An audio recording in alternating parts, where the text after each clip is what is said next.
Buenos días, amigos. Ahora matinal, como cada día, tratando de contribuir con la orientación sana del país. Buenos días, Héctor. Muy buenos días, Miguel. El tema de hoy es, sin lugar a duda, la sentencia que emitió la justicia esta madrugada Pero esta madrugada, ahorita, a las 4:00 de la mañana. en contra de Alexis Medinas y Sí. compartes, la que estaba también involucrada otra hermana, Magalis. Pero fue a suelta. Sí, La hermana Magalis fue a suelta. Medina, hermana del presidente Danilo Medina. Las juezas Claribel Nivar, Clara Castillo y Giselle Soto determinaron que Juan Alexis Castillo Sánchez, No, Medina Sánchez fue encontrado culpable y condenado a 7 años de prisión. Bueno, Héctor, yo te voy a decir la verdad. Aquí yo comentaba ahora con los amigos del canal, fuera de red, como se dice, de que probablemente haya sido un buen regalo ya de Navidad y Año Nuevo, porque 7 años, cuando vaya a apelación, ahorita eso lo bajarán a 4 o 5, yo creo que 3 lo bajarán, tomando en cuenta porque hay muchas, según las juezas, yo vi algunos argumentos al principio, y según vi hay muchas atenuantes, por eso una condena de 7 años ante hechos que según el Ministerio Público fueron tan gravosos y cuantiosos. De modo que una apelación que ahora baje esa condena, pon tú a 4 años, cuando tú le restes el año y medio que él duró en prisión preventiva, quedan 2 años y medio, y de esos años y medio, cuando haya cumplido la mitad, ya tiene acceso, tiene derecho a una prisión, ¿cómo se dice? Suspendida. No. Bueno, sí, no, pero digo, una libertad condicional. En este caso la condena fue a cumplir en Najayo. Sí. Y hay otros condenados también. El tribunal también dictó 5 años de prisión contra Víctor María Encarnación Montero. 5 años contra él. Y el pago de una multa de 500,000 pesos. Además, condenó a José Dolores Santana Carmona a 6 años. A 6. ¿Y el imputado principal entonces 7? A 6 años ¿Y cómo es para ser cumplido en Najayo. De la misma manera fue sentenciado Huáscar Bernabé Méndez. Huáscar Bernabé Méndez. Por igual también Paola Molina Suazo, a 5 años en Najayo. ¿Pero cómo es posible? Y Porque su esposo Martín Montes de Oca a la misma cantidad de años en Najayo.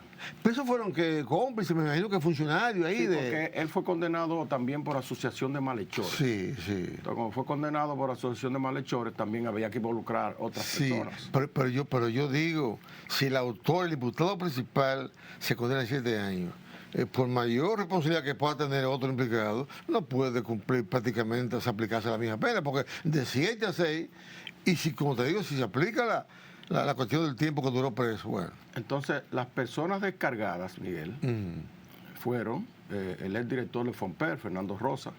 Fernando Rosa. Todo el mundo, la mayoría de gente.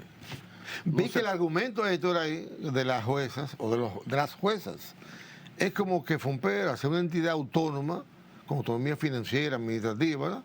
Y funcional, como lo hacía dentro del marco, eso funciona, de las atribuciones que le daban la ley. De las personas. Y puede tener razón también. Sí.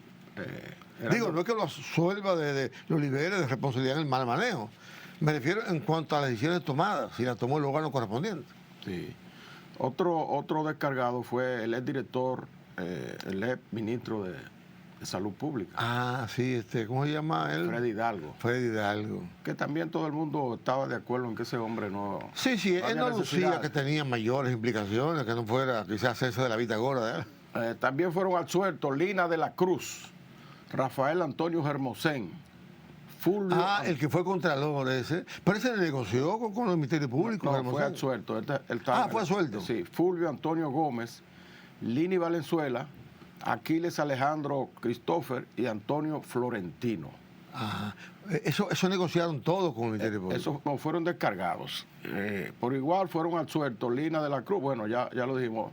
Ahora, ¿cuáles fueron los que llegaron a acuerdos? Que no estaban en el expediente. Okay. Francisco Pagán Rodríguez. Pagán. Él no estuvo en el expediente, por tanto no hay El editor de Oisoe. sentencia contra él. Recuérdate que Pagán devolvió dinero. Sí. Y sirvió de testigo. Julián Esteban Suriel Suazo. Suriel, el famoso Suriel. Sí. Ese también llegó a acuerdos. Lewis Ariel Castillo Robles y Domingo Antonio Santiago. Todos llegaron a acuerdo con la Fiscalía y devolvieron entre todos 200 millones de pesos. Tan poquita cosa. Sí, porque tú sabes que hay una modalidad en la legislación dominicana de que cuando tú eres acusado, tú puedes llegar a acuerdo con la Fiscalía para no ir a juicio. Entonces, en ese acuerdo tú tienes que declararte culpable. Claro. Es decir, yo cometí el hecho. Admitir los hechos. Admitir los hechos y devolverlo la infracción. Sí. Ahora, ¿por qué? La gente se pregunta, ¿y por qué si una persona cometió un hecho y por el simple razón de llegar a un acuerdo con la Fiscalía devolver el dinero y devolver el dinero ya se da como que no se cometió el hecho? Bueno, esa es una forma que se utiliza para que sirvan de testigos y den los testimonios en contra del acusado principal. Esa es una modalidad que usa la Fiscalía. Llego a acuerdo con lo dejo fuera del expediente. Que no tenía mayores responsabilidades. Porque mira qué ocurre en los juicios. Si un acusado acusa, da testimonio en contra de otro acusado, no tiene validez en el juicio. Ahora, si él no está en el expediente y actúa como testigo, entonces sí se toma como una prueba testimonial. Por eso es que se llega a acuerdo con algunos, lo dejan fuera del expediente, entonces luego en el juicio lo utilizan como testigo. Para que pueda servir como testigo. Ese caso, por ejemplo, se verificó en la acusación de Jean Alain. ¿Tú recuerdas el director administrativo de la Procuraduría? O creo que el jefe de gabinete. Sí, que estaba fuera del país. En España. Sí, yo sé cuál es. Él fue dejado fuera del expediente y ahora es el principal testigo en contra de Jean Alain. Es decir, una modalidad que se utiliza, es el sistema americano. El sistema americano que utiliza mucho eso, sobre todo en el asunto del narcotráfico. Sí. Llegar a acuerdo con los pequeños y hasta con los grandes para que denuncien el entramado y entonces tenerla así. Bueno, en el caso del narcotráfico, ahora que todo lo señala, hay mucha gente que ha sido extraditado, grandes narcotraficantes acá, y que luego van cayendo entonces otros. Y se infiere que es de los testimonios que ellos están dando por allá, que están revelando, delatando gente. Sí, pero ese es un sistema que tiene sus pros y sus contras, porque fíjate tú puedes cometer un hecho grave, como aquí, por ejemplo, el caso Quirino, ¿verdad? Que era un narcotraficante importante hacia los Estados Unidos. Él, cuando fue extraditado allá, negoció con las autoridades. Al negociar le pusieron 7 años nada más. Entonces, como él no tenía problema con la justicia aquí porque fue extraditado, tú no puedes ser juzgado 2 veces por el mismo hecho. Obviamente. Allá lo condenan a 7 años, luego viene al país y disfruta de todos sus bienes aquí. Al contrario, comienza a ser acusador ahora porque le devuelvan dinero. No, la justicia...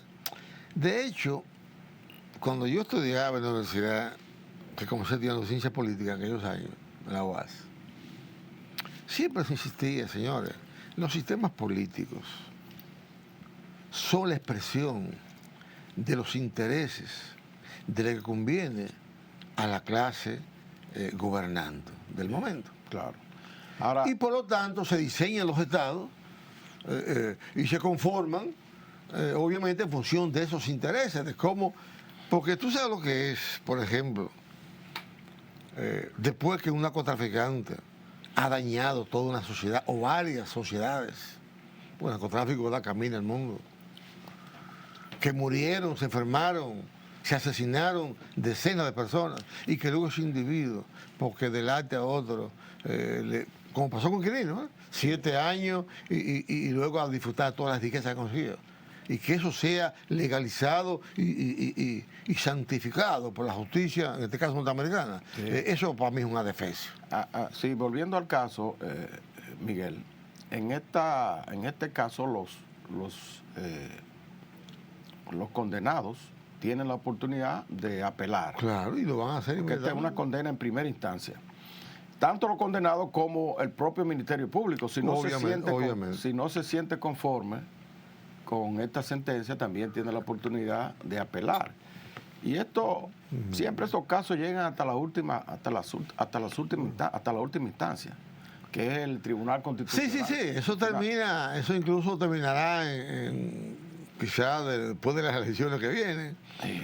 Pero yo creo, mi opinión muy particular, muy personal, es de que con esa sentencia, y repito, lo que vendrá, como tú dices, o sea, va a ser apelado, y lo más probable, casi seguro, que bajen esa condena de 7 a 5, 4 años, y ya dijimos cuál es el jueguito. Además, después que se enferme, después que ya por fin ya queden en 3 años, 4 años, se va a enfermar.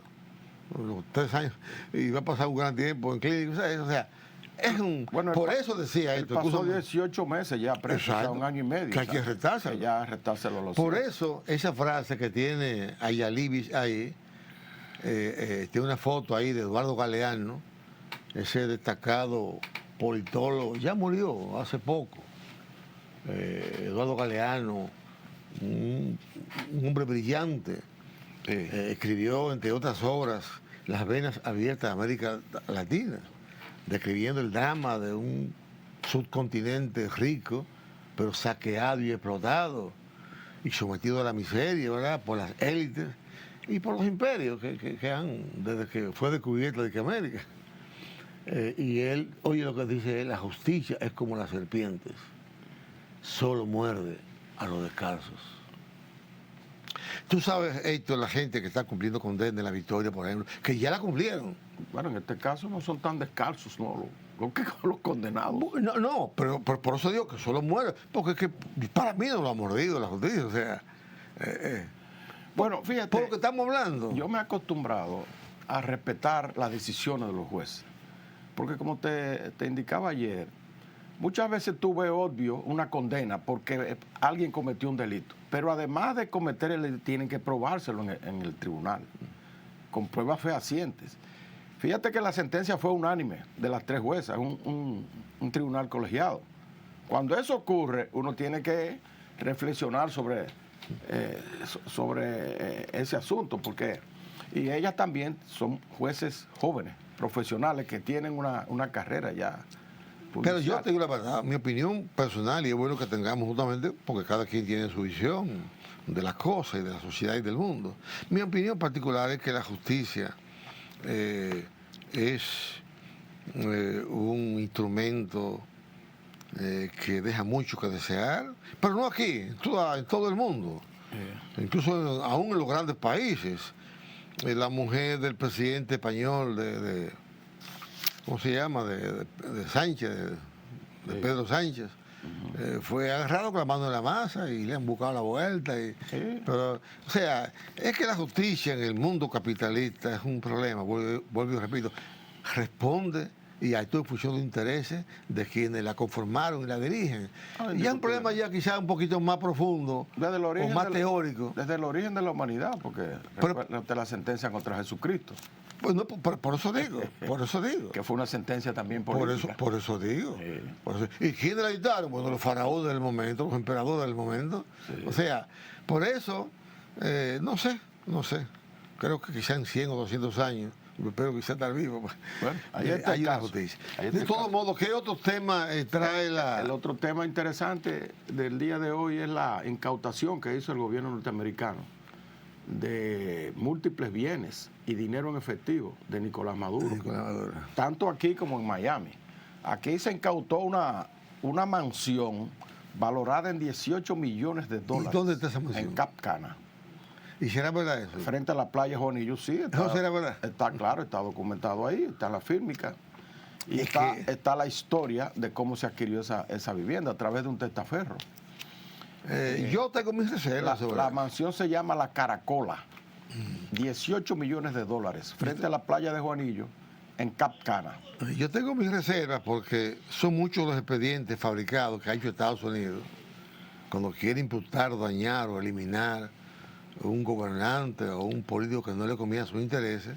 Por lo tanto, yo respeto, ¿verdad?, y todo lo que se diga, pero sinceramente tengo mis serias dudas de la veracidad de esto. Miguel, eso es lo que indica, a mi juicio, es la intención de los Estados Unidos de cargarle el dado y de sacar del poder a Nicolás Maduro. Claro que sí, es un plan de hace mucho. Porque fíjate, cuando los Estados Unidos entran en acusaciones morales y de justicia contra un político Un gobernante, del ¿sabes? mundo, es porque existe la intención de Claro, claro. de ir en contra de esa Claro. persona. Fíjate, el Departamento de Estado de los Estados Unidos tiene supremacía sobre la justicia norteamericana.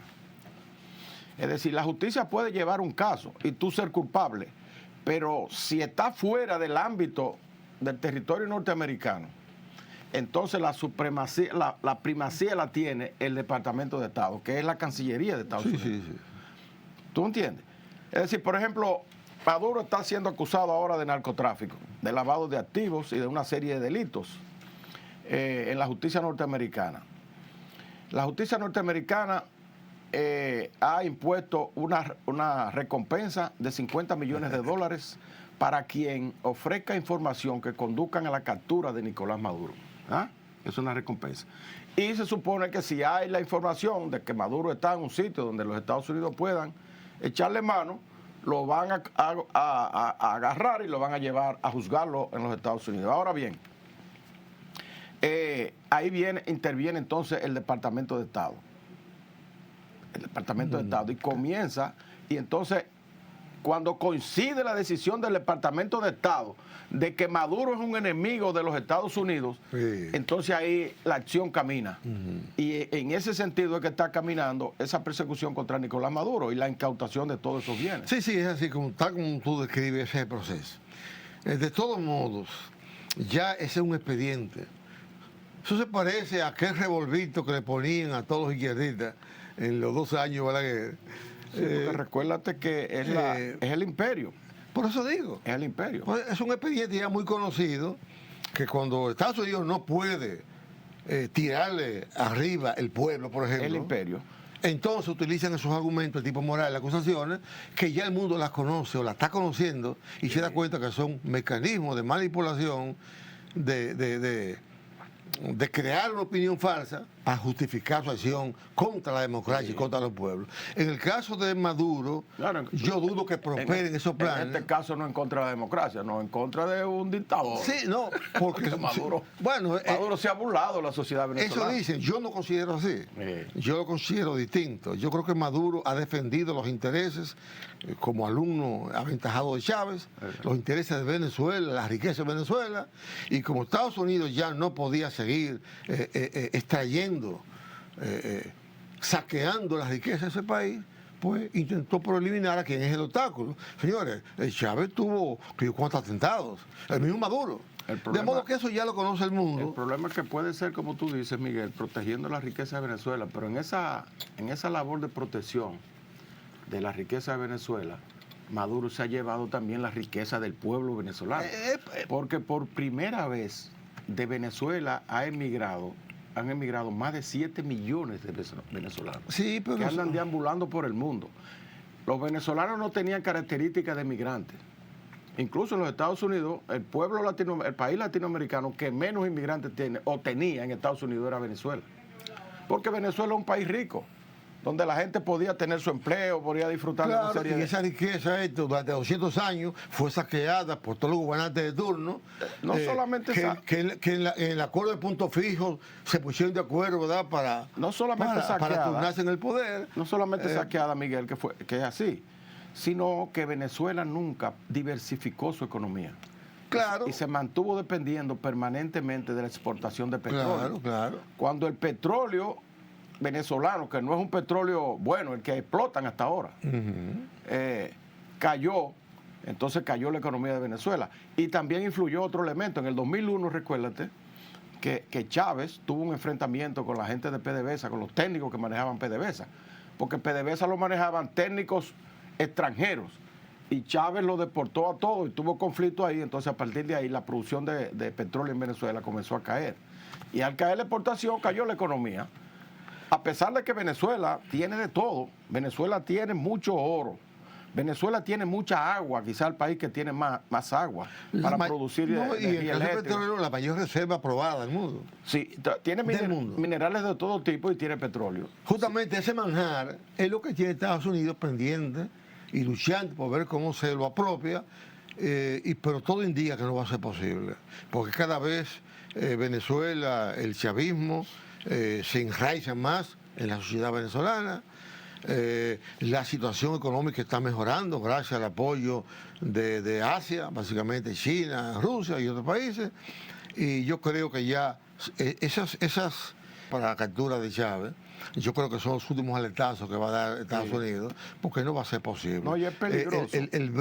Los BRICS cada día están tomando más fuerza. Venezuela es y va a ser cada vez más un miembro prominente por su riqueza que tú dijiste que tiene. De modo que yo creo que ya el mundo tiende ya a una multipolaridad. No importa quienes se opongan, eso ya es inevitable. Y lo dicen los grandes pensadores de Estados Unidos. Y fíjate, Miguel, O sea que es una lucha política en el fondo. Esa recompensa de $50 millones, que es la más alta que ha ofrecido Estados Unidos en su historia. No le va a duplicar ahorita 100 a 200. Ni siquiera Osama Bin Laden, que ofrecieron por él $25 millones, por él te están ofreciendo el doble. Eso es una oferta tentadora ante los seguidores, los que están cerca del propio Chávez, Maduro. Sí, Maduro. Como ocurre, por ejemplo, con el caso de Haití. La recompensa que se está ofreciendo es $5 millones, que se duplicó, porque eran $2 millones, contra Barbecue, contra Jimmy Cherizier. También es una oferta peligrosa contra él. Sí, porque pudiera... Más peligrosa incluso que Maduro, porque recuérdate, Maduro tiene un ejército allí que lo protege. Pero Barbecue no tiene ese ejército, y los propios bandoleros que son leales a él ahora podrían en cualquier momento así es. Tener la tentación de denunciarlo a los Estados Unidos. Sí, porque además ha sido la tónica de Estados Unidos. Cuando quiere sacar un gobierno que no le es afecto, que ellos no pueden controlar y dominar, entonces conspiran. En este caso de Haití no es un gobierno... No, pero está refiriendo al caso de Maduro, sí, claro. que como tú dices, la mayor oferta que se ha hecho, que ellos han hecho. Sí. No, esos mecanismos ya el mundo lo está conociendo, gracias a Dios. Sí. Y por eso Estados Unidos cada vez pierde más influencia en el mundo. Pero no lo digo yo, lo dice la situación económica de Estados Unidos, que es un tema para hablarlo en otro momento, cómo está el nivel de endeudamiento de Estados Unidos. Su déficit. Señores, Trump en este momento, y nos metimos aquí sin querer, está ahora mismo aislándose por pasos agigantados y está acelerando el bloque asiático. No, sí, el bloque. El BRIC. Sí, de los BRIC. Peleándose hasta sus propios aliados tradicionales. Señores, Canadá, que uno lo veía como una provincia, como una extensión de Estados Unidos. No, y el mundo va hacia un mundo multipolar. Sí, eso es inevitable, Multipolar, es decir, que ya no existe un poder hegemónico en el mundo. No, exactamente. Y hacia la diversificación. Porque ya, mira, existe, por ejemplo, ya los Estados Unidos, que es un poder, y lo será por muchos años. Está China, que polariza con Estados Unidos en poder económico, pero también está la India. Claro. Que ya incluso la India se le pasó en habitantes a China. Sí. Tiene más habitantes que China. Se proyecta que será una potencia en términos económicos ya por en 4 o 5 años. Sí, ya lo es. De hecho, ya lo es. Me refiero a que compita con China. Y está Rusia, que siempre ha sido una potencia, por lo menos una potencia militar. Y también en territorio, porque es el país más grande del mundo. Claro. El país más grande del mundo y el más importante de Asia, que tiene... entonces, ¿qué está ocurriendo en el mundo ahora? No es que un polo está sustituyendo al otro. No es que China está sustituyendo a Estados Unidos, no. Es que los países se están asociando con identidad propia para defender su economía. Claro. Porque, por ejemplo, el caso de Brasil, que entró y fue el principal propiciador de los BRIC. Sí.